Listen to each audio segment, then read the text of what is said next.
ஸ்ரீ வெங்கடாச்சல மகாத்மியம் 7ஆம் அத்தியாயம். தேவி பத்மாவதியின் திருமண ஏற்பாடுகள். அன்னை பகுடமாளிகை தேவி அரசியார் தரணி தேவிக்கு அறிவித்த ஸ்ரீனிவாச பெருமாளை குறித்த தகவல்கள். தரணி தேவி கூறினார், அந்த சிறந்த கன்னி யார் என்று கூறுங்கள். அவள் எங்கே உங்களை தொடர்பு கொண்டாள்? அவள் ஏன் இங்கு வந்தாள்? அவள் எனக்கு வணக்கத்திற்குரியவளாக தோன்றுகிறாள். பெண்கள் பதிலளித்தனர், அரசியாரே, இது ஒரு தெய்வீக பெண்மணி. இவள் தம்மை காண வந்திருக்கிறார். சிவபெருமானின் முன்னிலையில் ஆலயத்தில் எங்களை தொடர்பு கொண்டார். விசாரித்த போது அவள் உன்னதமானவரை காண வந்ததாக கூறினாள். அரண்மனைக்கு அரசியாரை வசதியாக பார்க்க இயலுமா? அவள் எங்களிடம் இவ்வாறு கேட்டபோது எங்களுடன் வருவதில் மகிழ்ச்சி அடைகிறேன். நாங்கள் தரணி தேவியின் ஊழியர்கள், நாங்கள் அரண்மனைக்கு செல்கிறோம் என்றோம். இதை கூறியதும் ராணி தரணி தேவி அவள் உங்களை அணுகினாள். உன்னுடைய மாட்சிமையால் தாம் எதற்காக இங்கு வந்தாய் என்று கேட்கப்படட்டும். வராக சுவாமி கூறினார். அவர்களின் வார்த்தைகளை கேட்டதும் ராணி தரணி தேவி அவளிடம் கேட்டார். தரணி தேவி கூறினார், மென்மையான பெண்ணே, தாம் எங்கிருந்து வந்தீர்கள்? தமக்காக என்னால் என்ன செய்ய இயலும்? உண்மையை கூறுங்கள். தம் வருகையின் நோக்கத்தை அடைய நான் தமக்கு உதவ முயற்சிப்பேன். அன்னை பகுடமாளிகை கூறினார், நான் வெங்கடாத்ரி மலையிலிருந்து வந்திருக்கிறேன். என் பெயர் பகுடமாளிகை. நான் இறைவன் நாராயணர் ஸ்ரீ வெங்கடாச்சல மலையில் வசிக்கிறார். ஒருமுறை அவர் தனது குதிரையில் அன்னம் போல மென்மையாகவும் மனம் போல வேகமாகவும் ஏறி வேட்டைக்கு சென்றார். வசந்த காலத்தின் அற்புதமான பருவத்தில் வெங்கடாத்ரி மலைக்கு அருகிலுள்ள மன்னனின் காடுகளில் அவன் சுற்றி திரிந்தார். வழியில் மான்கள், யானைகள், சிங்கங்கள், கபயா என்று அழைக்கப்படும் பல்வேறு வகையான எருதுகள், 8 கால் விலங்கு, சரபம், மான்கள், கிளிகள், குள்ளநரி, அன்னம் மற்றும் காட்டில் உள்ள பிற வகை பறவைகளை கண்டார். அந்த அற்புதமான கடவுள் யானைகளின் உயர்ந்த தலைவரை பின்தொடர்ந்து ஏராளமான இச்சாரியை உதிர்த்து பசு யானைகளுடன் சென்றார். ஸ்ரீனிவாசர் நிகழ்வில் சுவாமி தீர்த்தத்தில் மன்னர் சங்கரரின் தவ நிகழ்ச்சி.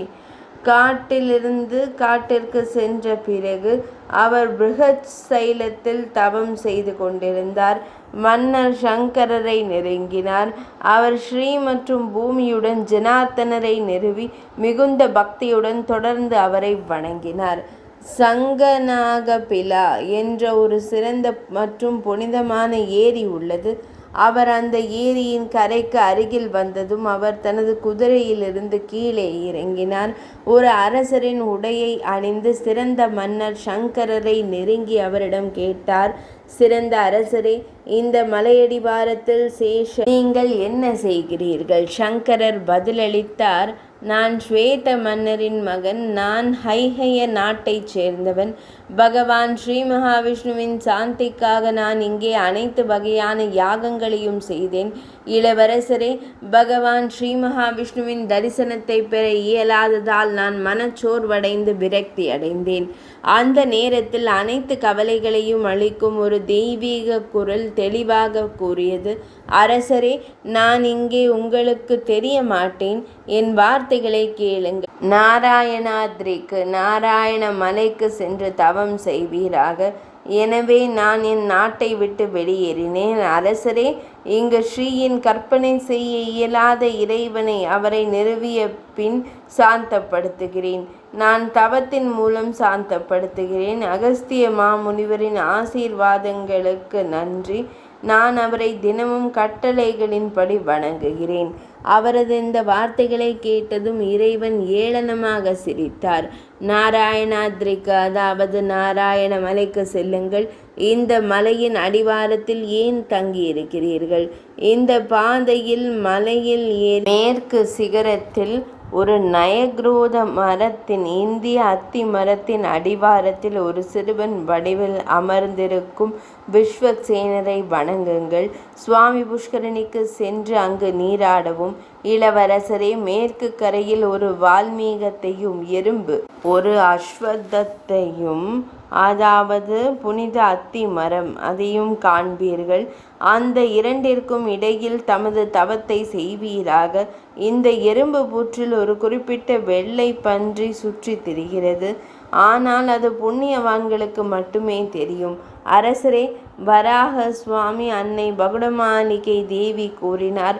அவருக்கு இவ்வாறு கட்டளையிட்ட பிறகு இறைவன் தனது குதிரையில் ஏறி வேட்டையாடச் சென்றார்.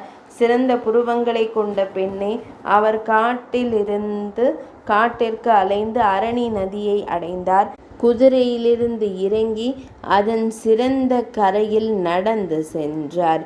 தாமரை மற்றும் கல்ஹார மரங்களின் மீது வீசியதால் குளிர்ந்த காற்றின் முனைகளிலிருந்து வந்த மென்மையான காற்று அவரது சோர்வை போக்கியது.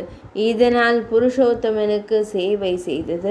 மரங்கள் மலர் மழை பொழிந்து அவருக்கு சேவை செய்தன. இவ்வாறு இறைவன் மலர்களால் நிறைந்த மரங்களின் மத்தியில் அலைந்து கொண்டிருந்தார். தாழ்ந்த நிலையில் இருந்தார். அவர் ஒரு பிரபுத்துவ யானையை தேடிக்கொண்டிருந்தார். மேகங்களுக்கு மத்தியில் மின்னல் கோடுகள் போல பூக்களை பறிக்கும் அந்த அழகிய பெண்கள் அழகாக உடையணிந்திருப்பதை கண்டார். அந்த பெண்களில் ஒரு இளம் கன்னிகையை கண்டார். அவள் தங்க நிறமுடையவள். அவள் அன்னை மகாலட்சுமியைப் போலவே மிகவும் வசீகரமானவள். இறைவன் தன் இதயத்தில் அவளிடம் பற்று கொண்டார். அவளை பெற விரும்பிய அவர் அந்த பெண்களிடம், இந்த பெண் யார் என்று கேட்டார். அவர்கள் அந்த மனிதனிடம், வலிமை மிக்கவரே, இவள் மன்னர் ஆகாசராஜனின் புதல்வி ஆவாள் என்று கூறினார்கள். அவர்களின் இந்த வார்த்தைகளை கேட்டதும் அவர் குதிரையில் ஏறி தனது வசிப்பிடமான அழகான மலைக்கு திரும்பினார். சுவாமி புஷ்கரிணி நதிக்கரையில் உள்ள தனது இல்லத்தை அடைந்த பின்னர் பகவான் என்னை அழைத்து, அன்னை பகுடமாளிகை தேவியே, அன்பானவளே, மன்னர் ஆகாசராஜனின் நகரத்திற்கு சென்று உள் அடுக்குமாடி குடியிருப்பில் நுழையுங்கள். அவரது மனைவி தரணி தேவியிடம் கூறுங்கள், அவரது அழகான மகள் கமலாலயாவை பத்மாலயா என்று அழைக்கப்படும் தேவி பத்மாவதியின் உடல் நலம் மற்றும் நல கோரிக்கையை குறித்து விசாரித்த பின்னர், அன்னையே, மன்னரின் ஒப்புதல் பெற்ற பிறகு உடனடியாக திரும்பி வாருங்கள். அரசியாரே, இறைவனால் எனக்கு இவ்வாறு கட்டளையிடப்பட்டது. அதனால் நான் தங்கள் இல்லத்திற்கு வந்துள்ளேன். இது தொடர்பாக பொருத்தமானதை தாம் அரசருடன் இணைந்து அவரது அமைச்சர்களின் குழுவுடன் செல்லலாம். தங்கள் மகளிடம் ஆலோசனை செய்து பதில் அளிக்க வேண்டும்.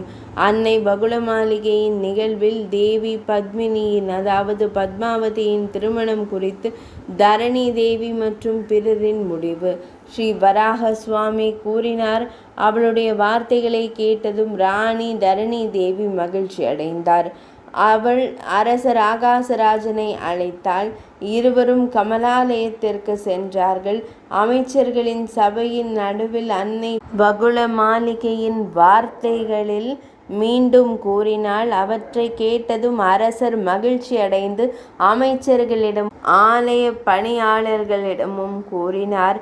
மன்னர் ஆகாசராஜர் கூறினார், இந்த பெண் வயிற்றில் பிறந்தவள் அல்ல, தீர்த்தத்தில் தோன்றியவள், தெய்வீகமானவள். அதனால் அவள் கமலாலயா என்று பெயரிடப்பட்டாள். மிகவும் அதிர்ஷ்டசாலி.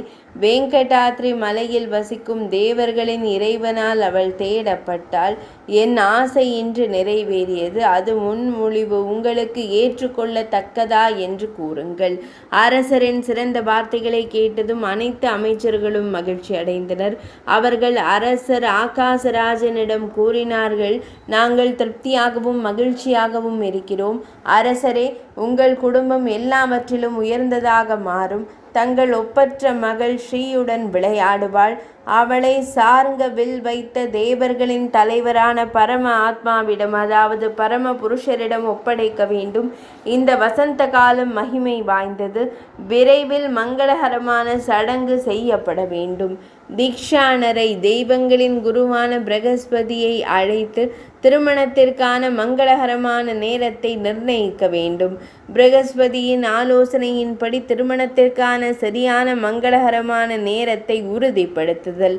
அப்படியே ஆகட்டும் என்று கூறி மனிதர்களின் இறைவன் சூர உலகத்திலிருந்து பிரகஸ்பதியை அழைத்து அந்த பெண் மற்றும் மணமகனின் திருமணத்திற்கான நேரம் குறித்து வினவினர்.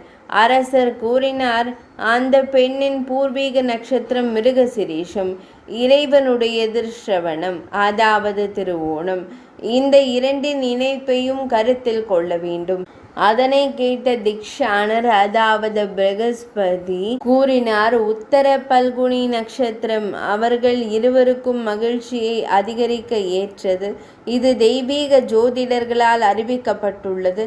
அவர்களின் திருமணம் உத்தர பல்குனி நாளில் கொண்டாடப்படட்டும். அவர் கூறினார், வைசாக மாதத்தில், அதாவது வைகாசி மாதத்தில் அதை முறையாக கொண்டாட வேண்டும். பகவான் ஸ்ரீ வராகமூர்த்தி கூறினார். மன்னர் தீக்ஷாணரை முறையாக கௌரவித்து அவருக்கு விடை கொடுத்தார். பின்னர் அவர் பெண் தூதரிடம், மகிமையான பெண்மணியே, இறைவனின் இல்லத்திற்கு செல்லுங்கள். தேவர்களின் இறைவனிடம் புனித சடங்குகளின் பெண்மணியே, திருமணம் வைசாக மாதத்தில், அதாவது வைகாசி மாதத்தில் நடைபெறும் என்று கூறுங்கள். திருமணத்திற்கான அனைத்து ஏற்பாடுகளையும் செய்த பின்னர் அவர் இங்கு வருவதில் மகிழ்ச்சி அடைவார். அதன் பிறகு அரசியாரின் விருப்பமானவர்களில் ஒருவரான சுகபிரம்ம முனிவரை அவருடன் தூதுவராக அனுப்பினார். தேவேந்திரன் மற்றும் பிறரை அழைத்து வர தனது மகன் வாயுவை அனுப்பினார். விஸ்வகர்மா மற்றும் பிறரால் நகர அலங்காரம் செய்யப்படுதல். அவர் விஸ்வகர்மனை அழைத்து நகரத்தை அலங்கரிக்கும் வேலையில் அமர்த்தினார். அந்த பணியை, அதாவது நகரை அலங்கரிப்பதை விஸ்வகர்மா ஒரு நொடிக்குள் செய்தார். தேவேந்திரன் மலர் மழை பொழிந்தார். தேவதைகளின் குழுக்கள் நடனமாடினர். தனதா குபேரன் அந்த இடத்தை செல்வம், உணவு, தானியங்கள் போன்றவற்றால் நிரப்பினார்.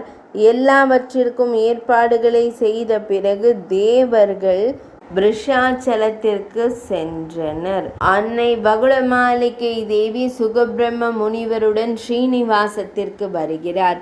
வராக சுவாமி கூறினார். பின்னர் அன்னை பகுளமாலிகை சுகபிரம்ம முனிவருடன் இணைந்து ஒரு குதிரையில் ஏறி முன்னேறினார். அவர் ஸ்ரீ வெங்கடாத்ரியை அடைந்து இறைவனின் இருப்பிடத்திற்கு அருகில் குதிரையிலிருந்து கீழே இறங்கினார்.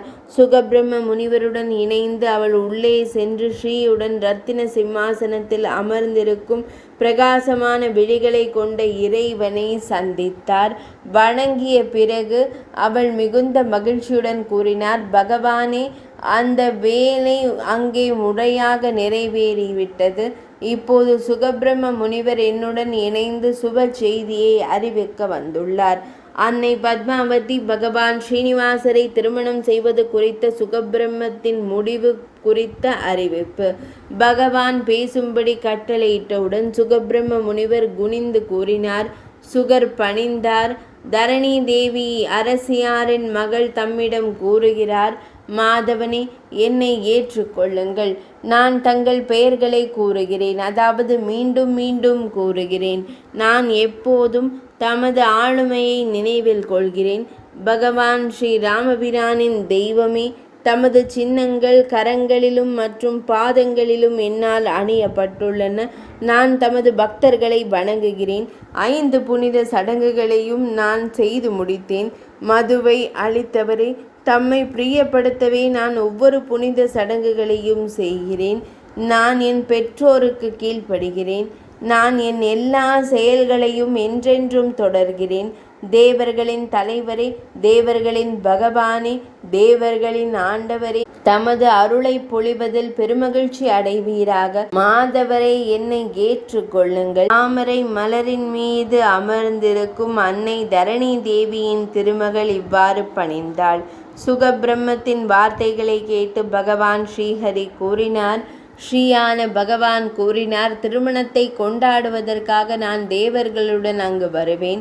சுகபிரம்மே, சென்று பகவான் இவ்வாறு கூறியதாக அவரிடம் கூறுங்கள். ஸ்ரீ பத்மாவதி தேவி ஸ்ரீனிவாச பெருமாளின் மாலையை சுகபிரம்மத்தால் அவருக்கு கொடுக்கப்பட்டது.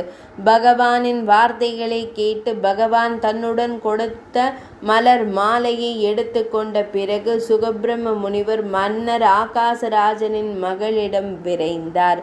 கஸ்தூரியால் மணம் மிக்க நறுமணமிக்க துளசி மாலையை மென்மையான பெண்மணியிடம் கொடுத்து பகவானின் மங்களகரமான வார்த்தைகளை கூறினார். அவற்றை செவிமடுத்து சிரம் தாழ்த்தி மாலையை ஏற்றுக்கொண்ட பூமி தேவியின் திருமகள் அதை தன் தலையில் வைத்தாள். பகவானின் வருகைக்காக ஆவலுடன் காத்திருந்த அவள் அலங்காரங்கள். மன்னர் ஆகாசராஜன் மகிழ்ச்சியுடனும் ஆர்வத்துடனும் இந்துவை சந்திர கடவுளை அழைத்து, அரசரே, பல்வேறு சுவைகளை கொண்ட சமைத்த அரிசி தயாராகட்டும். பகவான் ஸ்ரீ மகாவிஷ்ணுவிற்கு படைக்க ஏற்ற பரம அன்னம் உச்ச சமைத்த அரிசி தயாராகட்டும். அது தேவர்கள், முனிவர்கள் மற்றும் மனிதர்களால் அங்கீகரிக்கப்பட்ட ஒன்றாக இருக்க வேண்டும். நல்ல சுவையுடன் கூடிய 4 வகையான உணவுப் பொருள்களையும் தங்கள் அமிர்த கதிர்களால் தயாரிக்கப்படட்டும். சுதாகரரே, அவ்வாறு செய்யுங்கள். இப்படி ஒவ்வொரு ஏற்பாட்டையும் செய்த பிறகு அரசரான ஆகாசராஜன் இறைவனின் வருகைக்காக காத்திருந்தார். மகிழ்ச்சியான மனதுடன் சபையில் அமர்ந்திருந்தார்.